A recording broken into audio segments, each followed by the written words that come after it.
Tuesday winter morning, and we're so thrilled to have you all with us today and really excited about our keynote speaker and the topic of collaborative servant leadership. And so we're just so thankful to be here, and I want to begin by just extending our thanks to Debbie and Reverend Annette Pitt from First Congregational Church here that have been just such an incredible partner with Heart to Heart over the years. And we're really, stretching them this morning with our normal attendance of around 30 to 40 and pushing close to 100 here today. So thank you for your generosity and for hosting us here today. So we're so appreciative of that. I'm sure Debbie's probably buzzing around somewhere. Oh, there she is. Thank you, Debbie.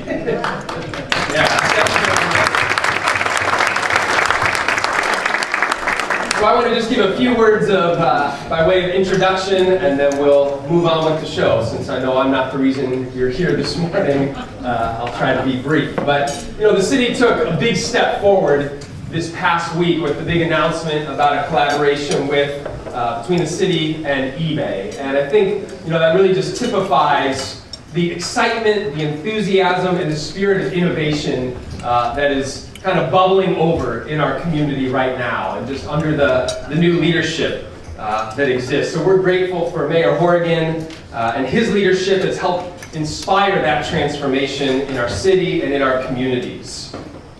His authentic approach has created space for all of us to dream bigger and brighter dreams for the future of Akron.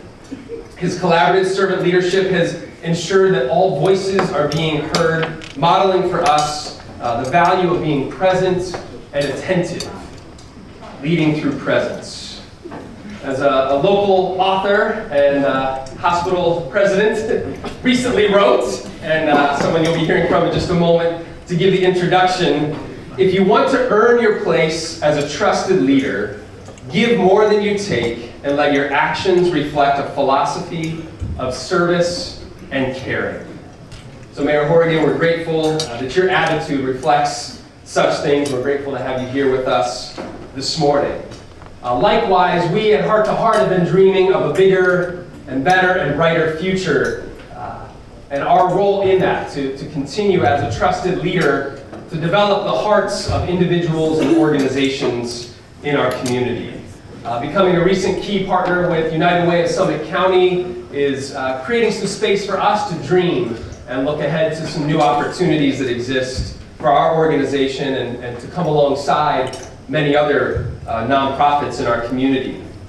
A few of those things include, and recently we just finished up an Emerging Leaders Group, our year-long Leadership from Within program. Jason Segedy, not to put you on the spot, but was a part of that program, and just a fantastic group of a dozen leaders cross-sector from all over the community that participated in that. We're looking to expand our reach in Stark County, our Heart to Heart Stark County group, and also in our own innovative space, developed a new series called Mindful Leadership. And just on our research, and as we try to keep our finger on the pulse of leadership development, that much more aware of the need, as we're being stretched and pulled in so many directions, for mindfulness and the importance of that and the impact of that in leadership. And so I've asked John Roper, one of our facilitators, John Roper and Chris Williams, will be facilitating that series, and experts in their own rights in that space of mindful leadership. And I've asked John if he would just come up for a couple minutes this morning and give you a very brief introduction to that series, and then you'll find more information on your table about that. We'd love to talk to you more about it. Thanks, Jeremy. I have a few notes because I want to be concise. I have about 2 minutes to do this. And when I start talking about mindfulness, I tend to get carried away. So I'll try to be concise. I do want to thank Jeremy and Heart to Heart for their enthusiasm and support in putting this program together. It's something that I think has a great deal to offer the community. It's also given me the opportunity to collaborate and work with Chris Williams and appreciate her intelligence, professionalism, and enthusiasm for the field. As I said, I've been an enthusiastic practitioner of mindfulness and meditator for a long time. I believe in its benefits. I know how it's enabled me, and Jeremy implicitly offered in his description of Heart to Heart and his references to the mayor about providing space and use the word presence. And really that's what mindfulness is all about. But it's not just my own personal experience that leads me to believe in it. What we know is there's a growing and burgeoning body of research that supports the benefits of mindfulness and how it can enhance one's leadership capabilities and bring real benefits to the workplace as well as one's personal life. Just by way of kind of capturing that, in the year 2000 there were about 150 research articles addressing mindfulness and meditation as a means of improving one's self-care. By the year 2016, there are almost 7,000 research projects coming out of places like Dan Siegel at UCLA, James Doty at Stanford, Richie Davidson at the University of Wisconsin, the successors of John Kabat-Zinn, who's still in the field, at the University of Massachusetts in their medical center. So there's, again, a burgeoning body of research that supports mindfulness and meditation as a means of facilitating self-growth and, again, allowing us to be more fully present to the task at hand. The pillars of mindful leadership, as described by Janice Martirano, whose book, thank you, Jeremy, you got it handy, Finding the Space to Lead. Janice Martirano was lead legal counsel at General Mills when they merged with Pillsbury, became immersed in mindfulness herself, and now has started her own Institute for Mindful Leadership. She's identified 4 primary factors of leadership excellence, and this is what, again, the research bears out. It enables us to focus more effectively, to be present in the moment, and to be focused on the task at hand. Focus, in turn, needs a complementary skill is clarity, the capacity to see clearly the things that we're focusing on, to be able to identify our own biases and preconceptions, and step past those to see truly what we're present to. In addition, mindfulness and meditation enhance the opportunity to be creative, giving us room to see new ideas and new connections. And finally, compassion. And compassion is not a word oftentimes associated with the workplace as a quality that's important, but again, in our introduction to the mayor and Jeremy's words, what I heard him speak to implicitly was compassion. The space for compassion, building connections by being present. And what we found is compassion in the workplace can actually translate into real benefits in the workplace. We're a bottom line driven business culture. So there's room for compassion. As a matter of fact, I would say that it's a necessary component of effective and exceptional leadership.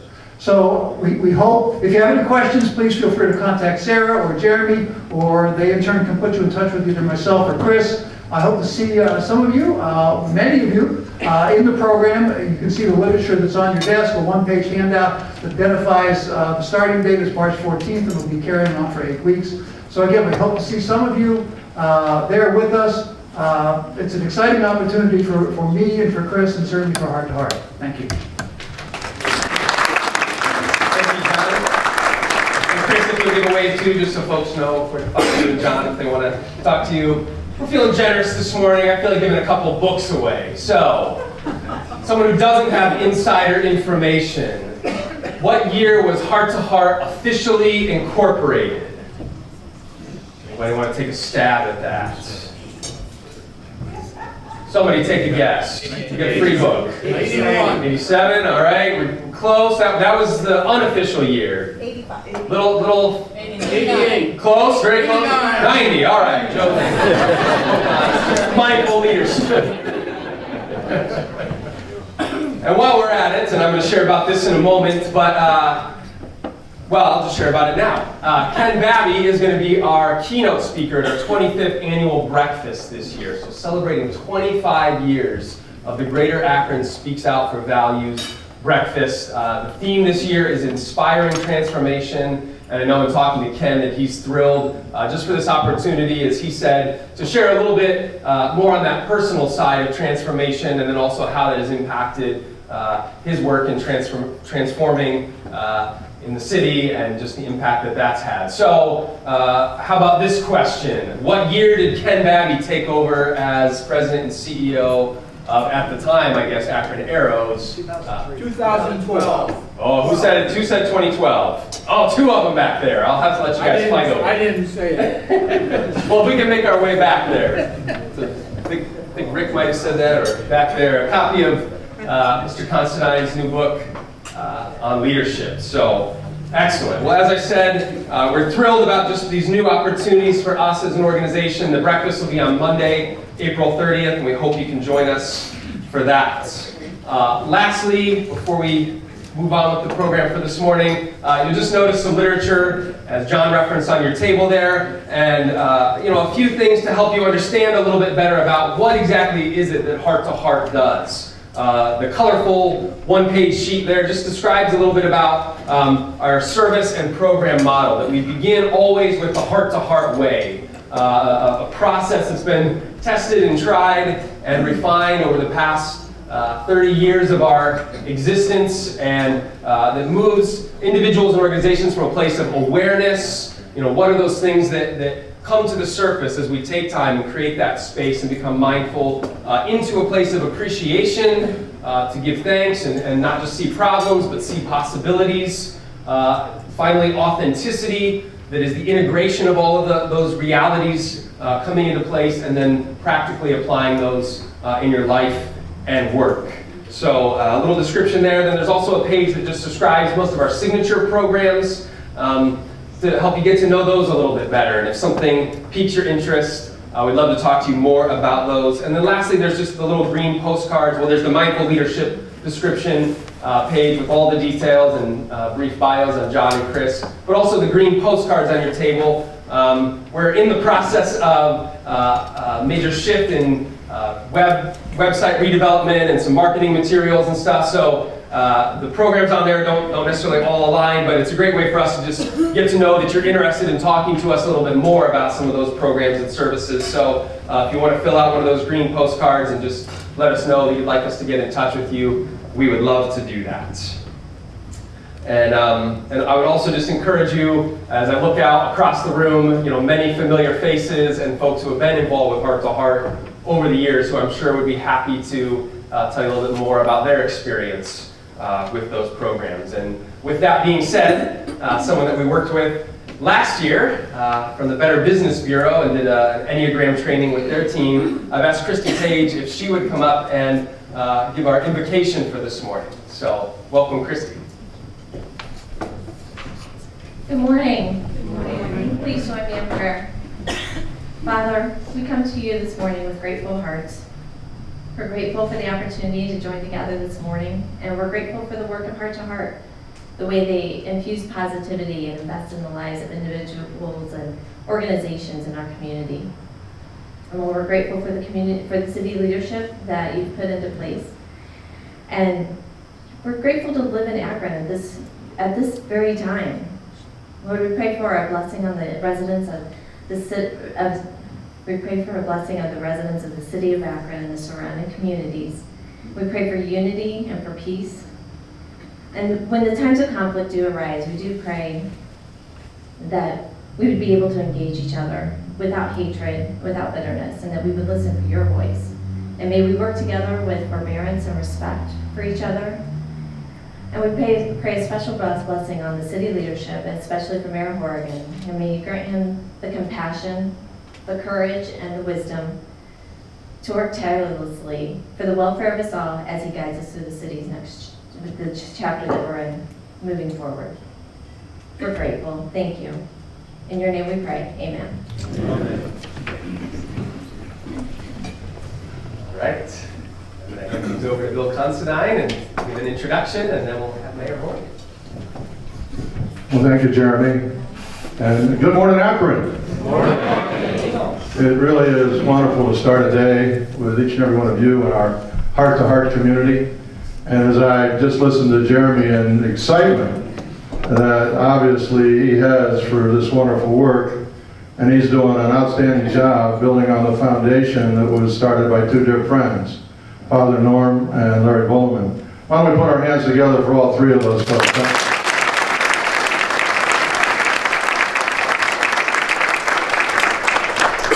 Well, it is wonderful to be with you today. When I received a call wanting to know if I'd be willing to introduce our wonderful mayor, I said, of course, for a number of reasons. Dan Horrigan is a native Akronite, just like I am. And we have also had to deal with the rumors out there. He told me that I didn't get admitted to St. Vincent's and had to go to Horrigan. And I told him he didn't get admitted to Horrigan, that's why he went to St. Vincent's. So when he was thinking about a topic of collaboration, he started there. But in all seriousness, when he was thinking about collaboration, that's a value that he's had for his entire life. Dan Horrigan is native Akronite, as I just mentioned. He grew up in this community. His roots go very, very deep. And those roots are also tied to the values that came from his family and the experiences that he's had as a teacher in our schools, the experience that he's had in public office prior to becoming mayor, his experience he's had just being in this community, knowing our people, knowing our neighborhoods, and knowing the challenges we have before us. But the beauty of those challenges in his mind is each and every one of those challenges presents another opportunity for us to come together in a collaborative way to make a difference in people's lives. Dan Horrigan believes in the people of this community. I've had occasion to work with him on a number of issues since he's been elected our mayor. And I come out of those sessions with no doubt in my mind that this man believes. He believes in this community, he believes in our people, and he believes in what we can do when we come together in that collaborative way. When you look at what he's been able to accomplish already since he's been elected, it truly is something we all should applaud and salute. I know when he was elected, he had the vision right out of the box to establish a core group of task forces made up of community people to help him get a better understanding and come up with an action plan relative to our neighborhoods, relative to our downtown, relative to some of the issues we're trying to deal with relative to our education of our young people here. And he put all that together, and he has a vision around education, around our economy, and again around our neighborhoods and what we can do together. Dan Horrigan is truly someone, it is a servant. In my book that I heard referenced a little earlier, there's a quote in there. When I was asked to define leadership, I said, you see leadership and you know it. I know when I see Dan Horrigan that he's a leader, and I'm so pleased that he's our 62nd mayor of the city of Akron. Please put your hands together for our mayor, Mr. Dan Horrigan. Well, first, good morning, and it's high praise and it's an honor to be here. I think we've been working, Jeremy and I, on a couple of years of trying to get to a heart-to-heart quarterly breakfast. And when I think about the phrase, the value of collaboration for the greater good, to me, when I first started in office, a lot of companies will write down slogans and they'll post them up on the wall, so when you walk in, you'll see that they will strive to do, and you can kind of fill in the blank. And going through that about 10 years ago with a friend of mine who's actually the HR director, he said, you know what, you can get rid of all those slogans, and you can put a company's motto into 2 words, and it's "We care." Any organization that is out there that serves people, of which we do, and we have a lot of customers that are out there. So when we talk about the value of collaboration for the greater good, I don't know another way. In talking to the CEO of eBay the other day, we were riding around in a car, and believe me, that's when you get to meet with somebody like that who picked Akron over every other city in the country. They've done this model with 3 cities. Thank you.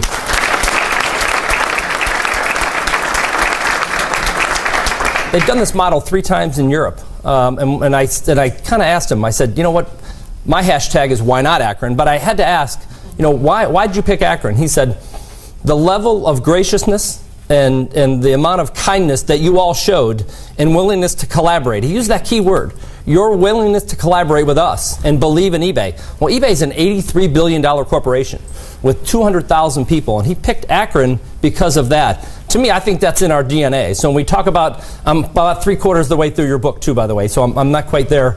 as we get there. And there are some valuable lessons in there too. And I look for models for leadership. Any leader, I think, knows to be effective, they've got to kind of pick a style for themselves. And you can't be somebody that you're not. So if you're going to try to be something that's just not in your DNA. So when you talk about collaboration, whether it was in the clerk's office or whether it was teaching high school or was on city council, I remember the first race I ran, the first thing I did, there's no school that you go to say, this is how you be a city councilman and this is how you be a clerk of courts. You have to talk about the people first. I remember walking the ward about 4 times, starting in about February or March, and asking people a simple question. It's the hardest question I think people will ever, that you pose a question to somebody, and when you ask them this question, tell me what you want. Because a lot of people cannot answer that question. You have to give them some time to think about it. And when you knock on someone's door and you say, okay, just tell me what you want. And I don't care if it's the hospitals, I don't care if it's a nonprofit or if it's a resident or a business. And if you ask them that key question, how can we help you? If you tell me what you want, that's the effective style, I think, if you're going to collaborate. And then I think there are examples that we've been able to do over the last 2 years where we started to collaborate with groups. The best meetings for me are the ones that last about 5 minutes. And I remember about... and that's the truth, too, by the way. I remember about a month into office, the Knight Foundation and another group came into us, and Kyle had this idea, and I think it was the Ohio and Erie Canal Coalition, with reimagining the Civic Commons. And he said, hey, we want to do this and this. And I said, done. Okay, what's next? Is there anything else on the agenda? Those are easy to get behind. People have great ideas that are out there. I don't mind getting out of the way of some of those. And I think that's the whole mantra. Since I first started campaigning for this in 2015, I figured out a few things about city government, or whether it's government in general. We either need to lead, follow, or get out of the way. And sometimes all 3 of them are very difficult to do. But leading, I don't think is that difficult to be able to do, because there are some core issues that we are responsible for, I think, on a daily basis. We have a lot of customers that are out there. And if you look at the notion of public service, and as a community and as a society, and if you look overall globally, and I came up with this phrase yesterday, and hopefully you'll all be able to figure it out. I think as a society, we have moved towards more of a Copernican model of what public service is. And if you remember Copernicus, and I wasn't a science teacher, I was a history teacher, he said that the earth was the center of the universe, until somebody came along and said, you know what, it's not really the earth, it's the sun. And it took him hundreds of years to prove, but we have this value of I that is out there. And I think it just runs so contrary to the value of we. We get a lot more out of things, I think, of helping others. So when you talk about servant leadership, I'm not up here for me. I'm up here for all of you and the rest of the people that are out there, because I think that's the value that people want to see. They want to hear their voices heard. And to me, public service really does equal customer service. We have a lot of customers out there, and I think if you show them that we care, and we were in that chamber meeting the other day, and I think a lot of businesses, and those of you that own small businesses or large ones, they get pitched by different cities or different community groups, and they'll say, you know what, move to our city and we'll give you this, this, and this. I think in the end, I think all of us just want to know that somebody else cares about what they're doing. We could argue all day about the construction that's going on out there, which I know that's a lot, and we're going to be doing a lot more. We can argue about the decision I made to do this, but we're at least having that dialogue about a policy decision, and we're not having a dialogue about whether you think I care enough or not. And I think that's the most important thing out of any leadership position. If you know that somebody cares and that they're trying, I think, to me, that's a base level of where you want to start. And the city will lead in a lot of different ways. We have a core responsibility, I think, of what we do on a daily basis. Yes, we're supposed to put up a lot of orange barrels, and like I said, we're going to put up a lot more coming in the future, but I think that's a good thing, because it does show some progress. Our primary responsibilities are taking care of those. It's public service, it's public safety, it's economic development, and it's parks and recreation. That's our core. Everything else is kind of mission creep, and I think over the years we have crept out of that a little bit, and we've not done as good as what we could have done over the last 10, 12 years. It's not a criticism, it's just what's different, and it's just what's next. So if we have the resources to be able to do that, I think the community sees, especially with issue 4 of last year, of which many of you were very supportive of it, and even if you weren't, it was okay, but we needed to invest in our infrastructure again, because a lot of the complaints that were driven, we didn't have new fire stations, and the fire department didn't have new uniforms, and we weren't able to buy police cars, and we were struggling with a lot of different things. And if you look at the way that things that come in, we have a lot of partners that are out there. We used to be a fantastic partner with the state of Ohio and the federal government. And those have gone kind of by the wayside in the last 10, 12 years, where it's not that they're not partners, it's just they don't collaborate as much. And they hold their funds back a little bit closer. And so, we have to do things, I think, a little bit better and better ourselves into those core services. And we haven't done that. And I can proudly say that, and everybody thinks, the issue just passed in November. And it's going to raise roughly $13 or $14 million a year. We're starting with the first budget that came out with it too, and I think a lot of people are expecting that we would immediately have all of this money right away. It's just not there, but you'll start to see a lot of that, and that's the promise that we all made to the community, is that if we raise taxes to do this, we're collaborating with a lot of different groups to be able to do that. The other part of leading is also, I think, is the city can be a great convener, and one of the things that I learned probably pretty quickly, and I think a lot of people in this position, when you're in the room, it does make it a little bit more important. So as being strategically, we can convene groups. What I noticed and what has been highlighted to me, especially since 2015, is that a lot of the arts group didn't really feel that they were included in some of the decision making, and also that this community suffers in 2 zip codes the highest infant mortality rates in the county, if not the state. And to me, that's an issue. If we can't take care of our own residents ourselves, what community or what group that we want, our whole goal is population growth. I want to see more people move into the city. I was born in 1962. Those of you that are around then, and there are a couple, but I won't point you out, there were about 300,000 people that lived in this community. That's 100,000 more than we have now. And my question is, where'd they all go? Well, we know where they went. They moved away. They took their kids and their houses and their jobs and their talent, and they moved elsewhere for a specific reason. My goal to all of them and to anybody else that wants to stay is, how can we keep you here? And that's my pitch to kids, and that's my pitch to businesses too. What as a city can we do? How do we convene those things? And that's part of that leading, is that when you talk about the health equity, if we can't take care of some of our own residents, how is anybody else going to look at this and say, you know what, they're not doing that good of that. They're not doing that good of a job on that part.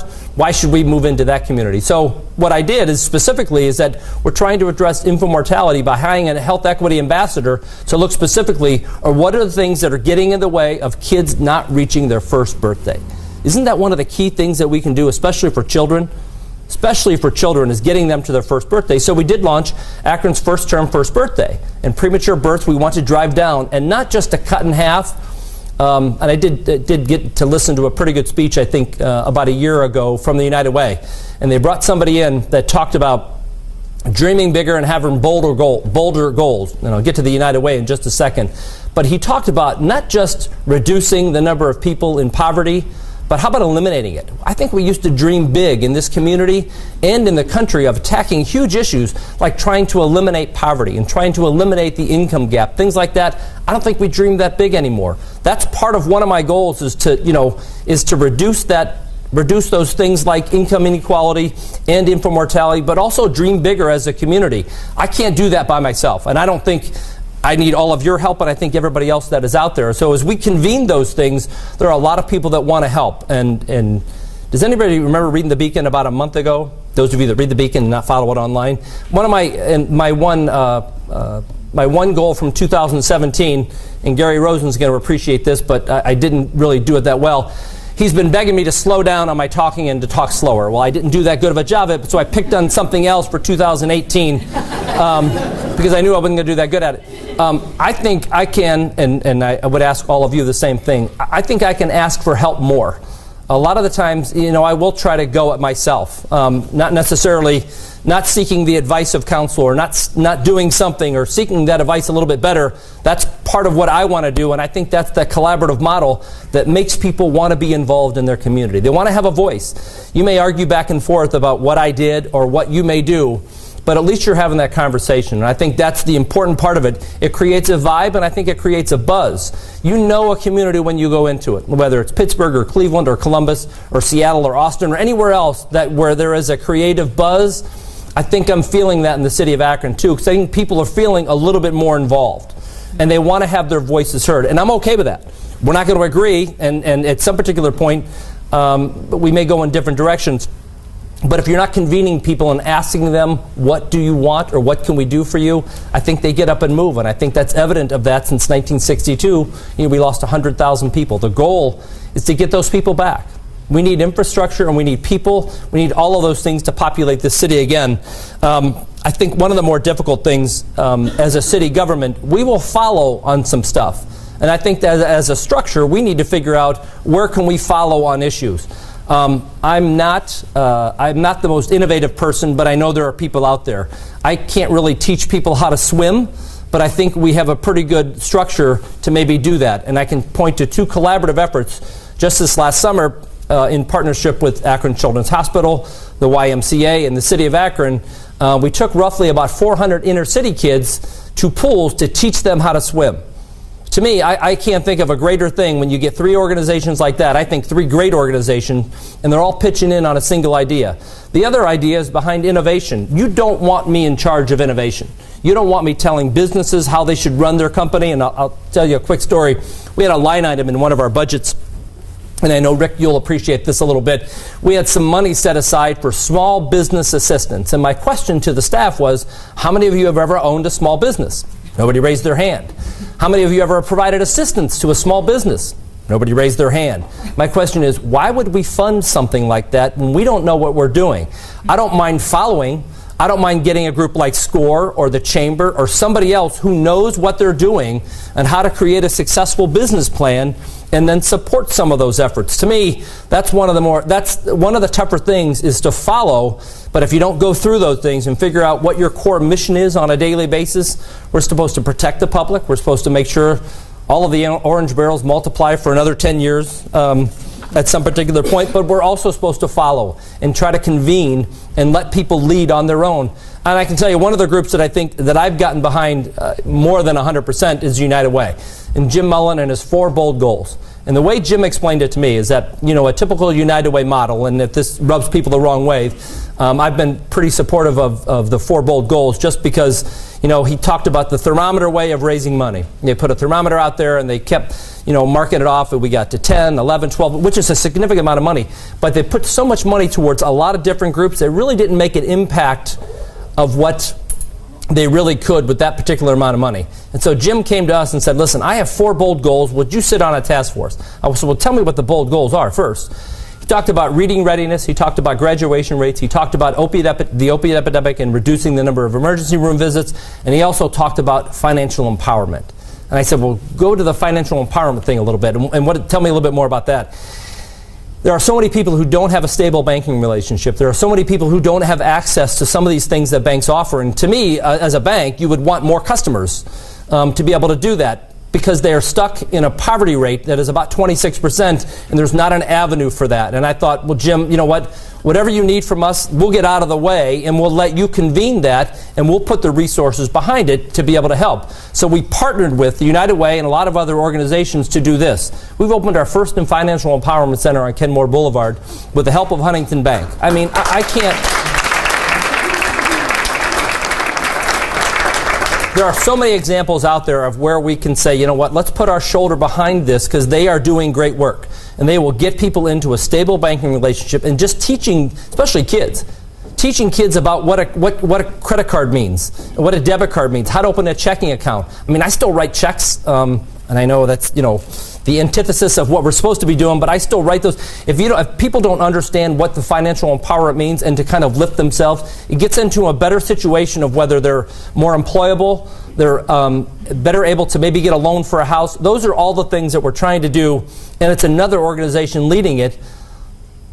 But we're staying with partnership with them, and I can't think of a stronger partnership they have right now, but all those partnerships are all over the city of what we're trying to do, whether it's with the hospitals or whether it's with the United Way or whether it's with the business community. We can either lead, follow, or get out of the way. And I think the hardest part is getting out of the way. A lot of people will leave stuff with us, and they'll say, what are you doing about the opiate epidemic? And I can tell you, we did a lot of things. We put Narcan in every public service vehicle there is out there. We trained all of our, I'll go with that. Thanks, Kathy. We were one of the first communities in the state of Ohio to adopt QRTs, which are quick response teams. We ended up partnering with a lot of different communities to buy Narcan cheaper to be able to do that. And there is a sense in the community, and I don't think it's anybody in this room, at least I pray that it's not. And I've been to a lot of town halls and a lot of meetings that I've had over the first 2 years where people have said, when somebody overdoses 2 or 3 times, you just let them go. They choose to do that. And I said, sorry, not on my watch. I'm just not going to do that. It says on the side of those cars, protect and serve. They don't get a choice to go out there and say, we're not going to do that this time. So but I'm happy to say that through the partnerships with the Summit County Public Health, people like United Way, other law enforcement agencies, we've been able to drive down opiate visits to the emergency room by about half in the city of Akron. It's still not good. The goal isn't to cut them in half or to cut it by 2/3. The goal is to eliminate them.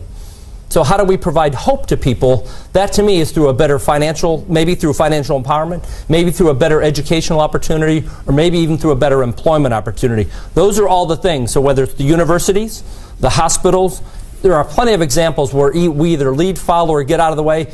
In city government, how many of you, just by a show of hands, how many of you had like an interaction with city government in the past? There's probably, okay. And some of you work in city government. We're not the most nimble of organizations, and I'll be the first one to admit it. It's not a bad thing. Sometimes that's actually kind of necessary. But we need to know when we can get out of the way a little bit easier. And to me, that's kind of been the harder part because you have a culture of always wanting to help. And we don't want to turn people away. But getting out of the way is sometimes one of the more difficult things because we've been so entrenched to be able to do things like that. And as we concentrate on those core services, we need to be able to get out of the way on a few things. And to me, that's reflective of the style that I want to do. I'd rather collaborate with somebody and move something forward than just take ownership of it all the time. We have our core that we try and do pretty much on a daily or monthly basis, and that's reflected, whether it's through budget or through personnel. And as we keep moving that forward, people, I think, get a better sense and a better idea of just exactly what we're going to be able to do. And I think once you can define that for the community, everybody wants a government that I think is responsive, that it shows that it cares, and that it's quick. I can promise you, I don't think city government will ever be quick, but we can be responsive and we can be efficient, and that's the goal on all of these things is, if we're not doing some of these things, we're partnering and we're collaborating with other organizations that I think have the expertise to be able to do that. If we can't figure that part out, I think we have a once, and I just was talking about this with a group of advisors just yesterday. I think we have a once in a 100-year chance to remake what our city will look like over the next 2 generations, and it's an open canvas right now. And I invite all of you with a paintbrush to try and paint and to offer some of those ideas to be able to do it. We will move this community forward, and I think we've been pushing the ball downhill, and it's created a lot of momentum. And when you just look at the small thing like eBay, but I don't think it's a small thing, I think it's a home run. They picked Akron over every other community in the country and even across the world. To me, I think that says a lot about what we're doing here, and I think the public narrative of what people see from outside the community. And I would encourage all of you as organizations to kind of figure out how do you fit into this collaborative model? How can I help you at some particular point? Like I said, we either want to lead, follow, or get out of the way. Any of you that want to lead on things, too, that is not our bailiwick or not our core function, we have plenty to do, I can tell you that. I won't be offended if you say, you know what, we're going to take this on. And I love effort. Apathy and ignorance are the 2 things that drive me crazy. If you are out there and you're trying and you still don't succeed, that doesn't mean you're not going to be successful. And I think that's us as a community, too. We're trying to push this ball forward, and I think show the community, hey, as a city government, look at all these things that we're trying to do. It's never about me up here. It is always more about the we. And I think, to me, that's the value of collaboration for the greater good. It is more about the we than the I. So I'm going to try to leave as much time for questions as I can. So I'll be more than happy to take the tough ones. Gary Rosen, you're not allowed to ask a question, and neither is Rick Marola. So go ahead. I'm just kidding. Thank you.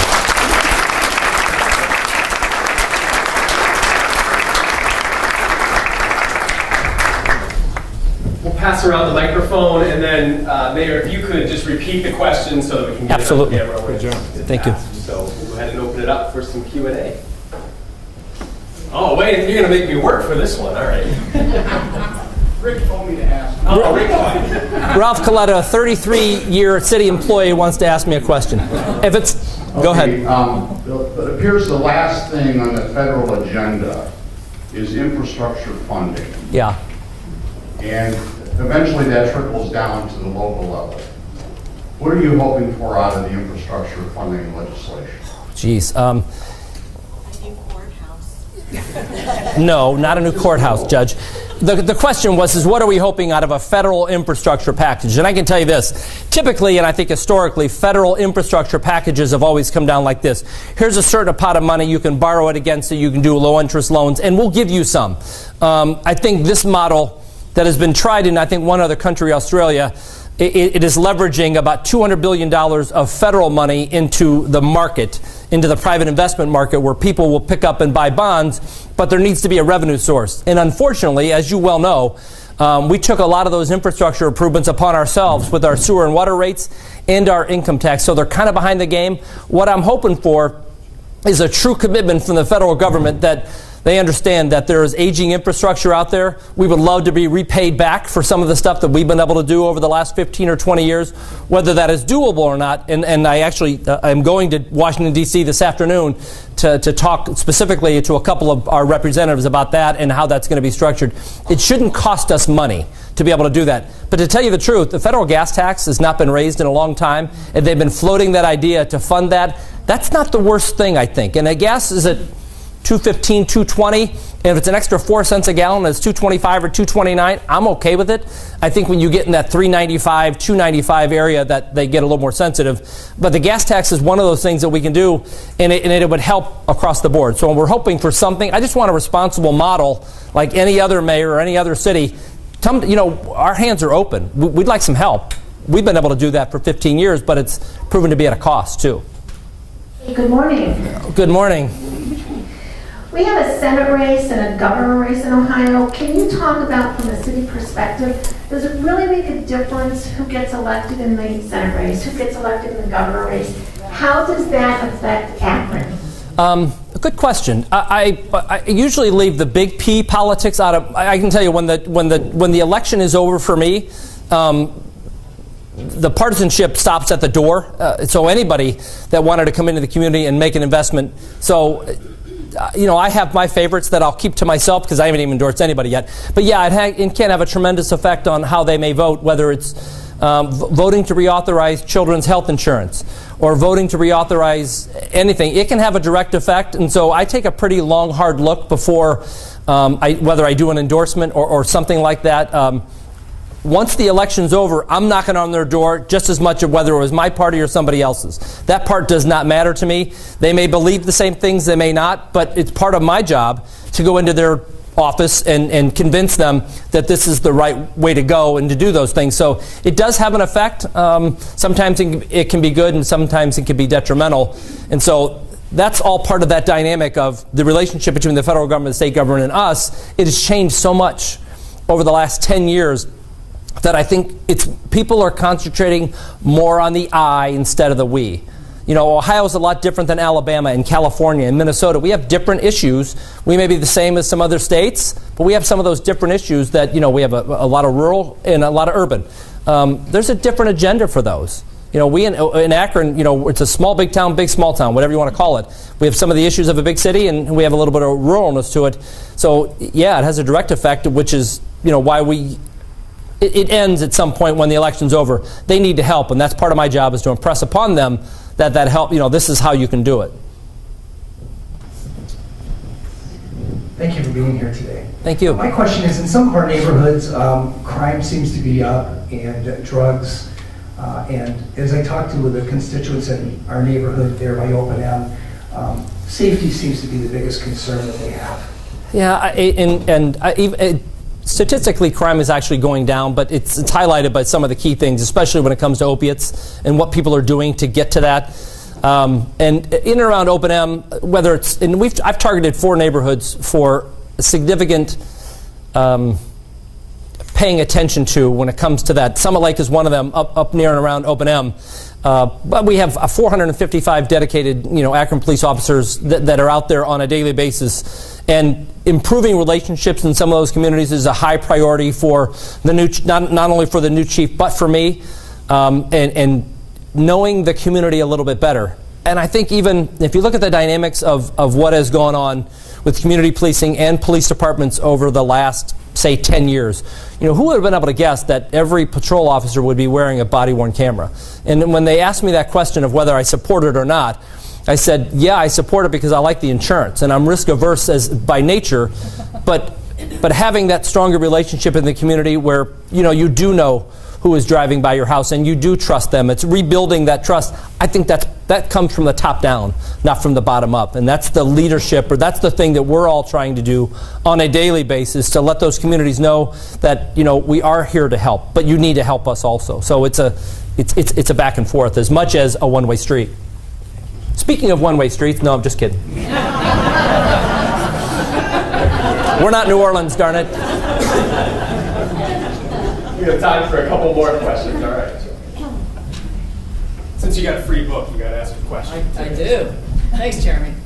So, how's the tax abatement thing going, and for property taxes? And do you have plans to light a fire under that to get more new home starts? And then this is just a curiosity thing. Where is Rosie right now, approximately? Okay, that's 3 questions. They only supposed to give you 1, but I'm just kidding. Where is the tax abatement? We have seen housing starts pick up. We have some big projects planned for some empty lots that we have had for a long time, so we'll see some significant new housing market rated up. There was 2 questions. That was one, and then. How are you going to light the fire? Well, it's actually with these development sites that we have. I think that will start a lot of that impetus of people being able to do that. And it's something that we're going to track on a daily basis. But it's also communicating to people out there. There's not been an organization or a group that I've not talked to, especially the large employers. If you hire, say, 100 new people a year, we're trying to get into each of those HR departments and all those big and small companies and say, if you're trying to recruit somebody, make sure you throw on there that if you build a new house in the city of Akron, you can abate property taxes, which could mean $30,000 to $150,000 over the life of that back into your pocket for you to be able to do it. That's a significant incentive. I'm a strong believer that people respond to incentives. Where is Rosie? Rosie had a little bit of a hiccup. She is back under North Street. Yeah, she's all the way through North Street, past the railroad tracks, and you can kind of see, you can follow it live on awr.gov. Does that sound right? .com, where you can follow where the progress. We're still probably going to meet the AFO date, I hope. Somebody's back there. End of July is when they hope to be done and be able to do that too. So. Just wondering if she's under our football stadium yet. No, not yet. Okay. No, not yet. Not that far, but it's deep enough to where. But the thing is, though, it's almost through the soft soils, and so once it gets past the soft soils, it hits rock, and it's easier to do. The soft soils move and shift, and I'm not the engineer in the group, but I can follow along as best I can with some of those things. But it stopped, but it's doing a lot better. Great, thanks. Good question. 1 or 2 more questions. All right. Morning, Mr. Mayor. I'm sure Ken Babby would mention and agree that sports seems to bring people downtown. What's the current status of any collaboration with the University of Akron? New arena or bringing more? That question has been coming up probably on a, I'm going to have John Blickel planted that question, darn it. Priority-wise, and I would love to collaborate with the business community, with the state of Ohio, with the University of Akron, if an arena proved to be marketable and doable. I think in the past, we may have said, you know what, let's go ahead and do that. And we shouldered a lot of that financial burden over the last 30 years to be able to do it. We're not in that position. I think we're in a better position to collaborate with somebody to be able to do it, whether it was with land. There's got to be a market for it, though, too. And believe me, I've talked to Ken quite a bit about, but last year we had over 600,000 people come to downtown for events, for baseball games, for Lock 3, for Lock 4, the Civic, all of those different things. That's huge. But I need more people to stay down there, and that's providing that incentive. So if you look at the Bowery project, which should start here fairly quick, of people living downtown and providing that opportunity. So it's always the discussion, but I can tell you, if you were going to ask me, hey, what's the priority? It's not the highest right now. It's getting through issue 4 and starting to pave some of those roads. We're going to pave 54 miles of roads this year. That's up. 54. Let me tell you what, it's up from 17. Yeah. So it's a significant investment back into, sorry about the orange barrels, but you're going to be riding on a lot smoother streets. We'll take it. Uh-oh, I don't need a mic. I didn't think so. I want to ask you, what in your growing up years, young adult years, influenced you to have the great values you have as a mayor and as who you are? My parish priest. How'd you like that one?